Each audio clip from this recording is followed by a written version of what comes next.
saya Handini Retrisya Dasanggita. Saya sekarang di Universitas Muhammadiyah Yogyakarta. Oke, sebelumnya Mbak boleh perkenalan dulu? Oke, berarti aku perkenalan sebagai interpreter di situ ya berarti ya? Iya. Oh ya ada. Oke, nama saya Denti Marga Sukma. Saya sekarang sedang menjadi pengajar atau dosen gitu di UPT Bahasa UNS dan juga di LPI BUMS. Jadi ada 2 universitas. Kemudian apa lagi Mbak? Mengajar, and then saya dari mana Mbak asalnya? Oh, asalnya dari Sukoharjo, Palur, Sukoharjo. Terus deket saya ya lulusan berarti ya, lumayan dekat. Iya, kalau ke UNS cuma 5 menit aja, Mbak. Oke. Ada Berarti lagi? Mbak sekarang ngajar ya? Ngajar online di UNS, di UMS, gitu. Oke, dengar-dengar Mbaknya pernah punya, Mbak Denti ya, pernah punya pengalaman jadi interpreter ya? Betul, pernah di bukan tahun ya, malah pas COVID ini, berarti Januari atau ya? Januari sepertinya. Oh, no. Oh. Baru ini deh Mbak, November, 16 November 2020. Oh, baru banget ya berarti ya? Betul, baru aja. Oke. Kalau sebelum masuk ke pengalamannya Mbak Denti sebagai interpreter, itu menurut Mbak tuh interpreter tuh apa sih gitu? Interpreter tuh apa gitu? Oke, menurut saya interpreter itu kadang disamakan juga ya dengan translator, tapi sebetulnya menurut saya berbeda karena translator itu kan bahasa tulis gitu ya, jadi dari bahasa sumber ke bahasa target, tapi kalau interpreter pakai bahasanya lisan gitu ya, dan mungkin interpreter lebih kompleks karena kita harus belajar aksennya, pronunciation, terus body language gitu ya. Kadang misalnya kita nggak terlalu dengar dengan omongannya si orang yang kita interpret, kadang body language itu juga bisa membantu gitu. Terus selain itu ada juga teknis juga sih sebetulnya, karena kalau translate ya sudah kita di zona nyaman kita untuk translate, mau di laptop, terus Microsoft Word, terus masuk di translate misalnya pakai aplikasi atau software gitu. Tapi kalau interpreter mungkin lebih humanis ya, karena dia ketemu sama orangnya langsung gitu loh, ketemu sama orangnya langsung dan harus menerjemahkan kata-kata yang kalau bahasa saya teman-teman tuh kata-kata yang ada di udara gitu. Kalau dalam sepersekian detik kamu nggak ambil, udah hilang itu, udah menguap, beda sama translate gitu. Menurut saya kayak gitu, dalam artian yang mudah. Oke, terus pas kemarin Mbaknya jadi interpreter itu bahasa apa Mbak? Bahasanya bahasa Inggris. Dari Inggris ke Indonesia. Jadi konteksnya dulu ya Mbak ya. Iya, boleh. Konteksnya itu adalah akreditasi di UMS, salah satu program studi itu diakreditasi AUNCA atau AUNQA. Berarti standar Asia mungkin ya. Kemudian asesornya itu dari Thailand, dari Malaysia, dari Filipina kayak gitu. Dan tugas saya adalah menginterpret apa yang dibicarakan atau ditanyakan asesor kepada dosen dan juga sivitas akademika di prodi tersebut. Nah, nanti jawabannya balik lagi dari sivitas akademika saya translate ke bahasa Inggris gitu. Gitu. Terus itu tadi berarti baru kemarin ya, November 2020. Itu cuman 1 hari itu toh Mbak? Berapa lama? 4 hari Mbak. Oh, 4 hari. 4 hari. Jadi hari pertama itu dengan apa ya? Pokoknya saya tuh dengan semua sivitas akademika Mbak, jadi dari mahasiswa, alumni, kemudian penerima kerja. Jadi kan di situ ada prodi kesehatan. Jadi saya menginterpret juga dari manajer rumah sakit, terus perawat, kemudian direktur kayak gitu. Karena kan yang ambil kerja, yang ambil lulusan dari prodi tersebut kan dari pihak rumah sakit kayak gitu. Sampai dosen dan tenaga kependidikan. Oke. Terus Mbak bisa ceritain pas kemarin jadi interpreter tuh kayak gimana gitu? Ceritainnya Pengalamannya. yang apa nih? Ceritain apa ya? Ceritanya gimana? Pengalaman sebagai interpreter. Pengalaman sebagai interpreter ya. Ya. Jadi saat itu mungkin baru pertama kali ya. Uh-huh. Sebenarnya saya setiap hari itu juga sudah translate karena saya punya apa ya, tim gitu ya, tim translate namanya Align Translation. Itu sudah 3 tahun ini kita ambilnya tuh yang translate. Jadi kalau interpret gitu. kita belum ambil. Belum. Karena kan itu tim saya sendiri gitu ya Mbak. Jadi saya bisa Iya. menolak pekerjaan misalnya nggak cocok ya sudah. Tapi di interpreter kemarin itu utusan dari UMS. Jadi mau tidak mau saya harus ambil gitu. Jadi pengalaman pertama terus langsung di kegiatan yang formal luar biasa ya, karena akreditasi kan hidup dan mati di tersebut gitu. Jadi wah saya bisa nggak ya gitu. Akhirnya oke saya coba karena setiap hari kan juga pakai bahasa Inggris karena ngajar, jadi why not gitu kita coba. Dicoba. Kemudian sama teman-teman semuanya ternyata semua baru pertama kali, jadi kita sharing-sharing, and then online juga. Jadi karena teknisnya itu online, betul-betul lewat Zoom. Teknis pengalaman apa namanya technical problems itu banyak sekali saat itu Mbak. Banyak sekali, pasti gangguan ada koneksi lah atau apalah gitu. Betul, jadi kayak saya dengar dari, kan itu di ruangan ya, saya dengar dari sini, tapi ketika saya mau ngomong ada bocor kayak gitu. Itu yang terus sejauh ini untuk interpretasi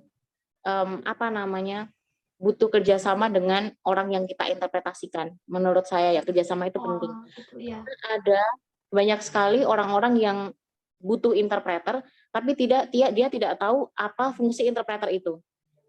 Jadi awal-awal si asesor ini, bukan asesornya ya, tapi yang dari pihak sini itu menjelaskan sesuatu mungkin kalau ditulis berparagraf-paragraf. Jadi kesulitan untuk interpreter tadi ngomong apa gitu ya.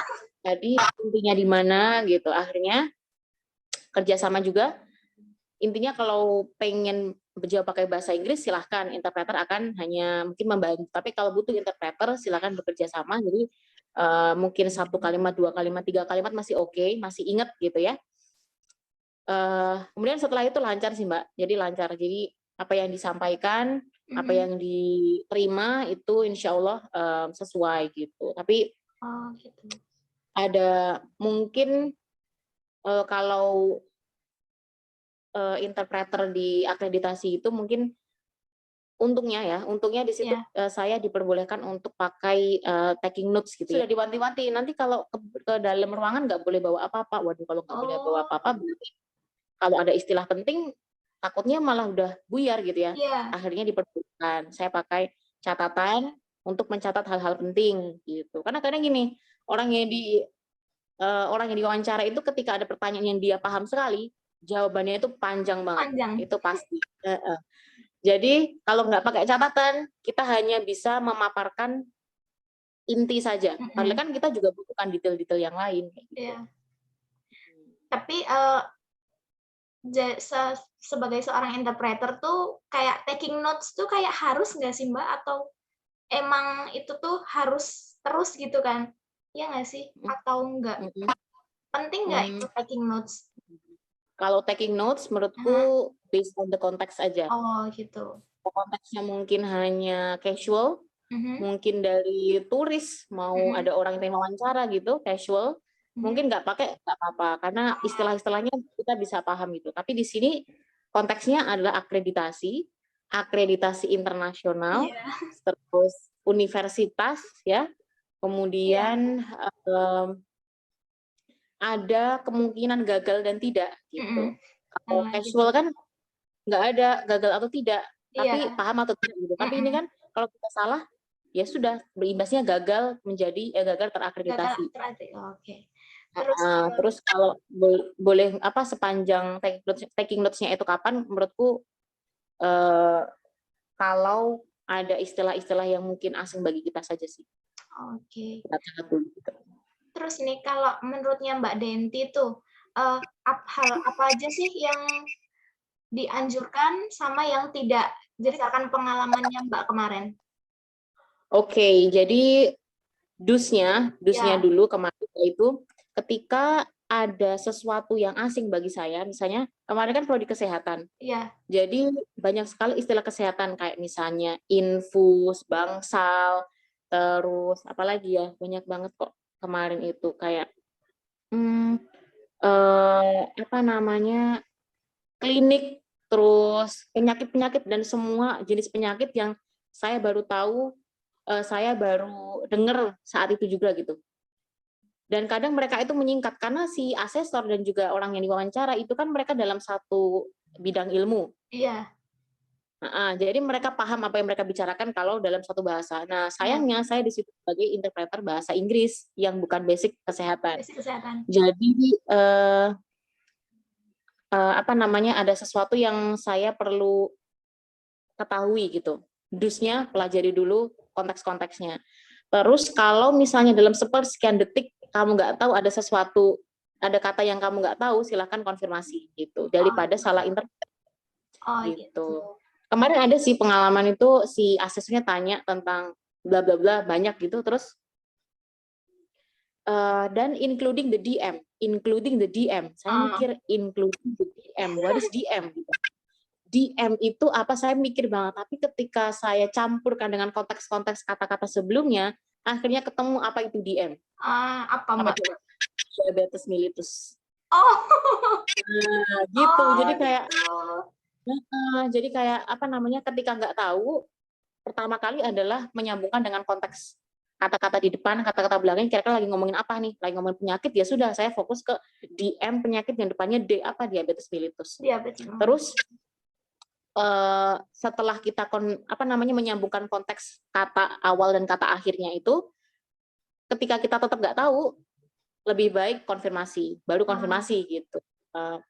Boleh minta tanya gitu, pardon, atau could you please repeat this kind of apa misalnya ya, words atau terms gitu, boleh tanyakan gitu. Kalau don'ts-nya kemarin saya sudah ada peraturan ya, kalau akreditasi sudah ada peraturan bahwa si interpreter hanya mengubah dari bahasa sumber ke bahasa target dan sebaliknya, tapi dari bahasa sumber ke bahasa target, dari yang ini ya asesor, kemudian yang di sininya kan juga sumber dan target, tanpa boleh menambahkan apapun. Hanya boleh menjelaskan apa sih yang dibicarakan.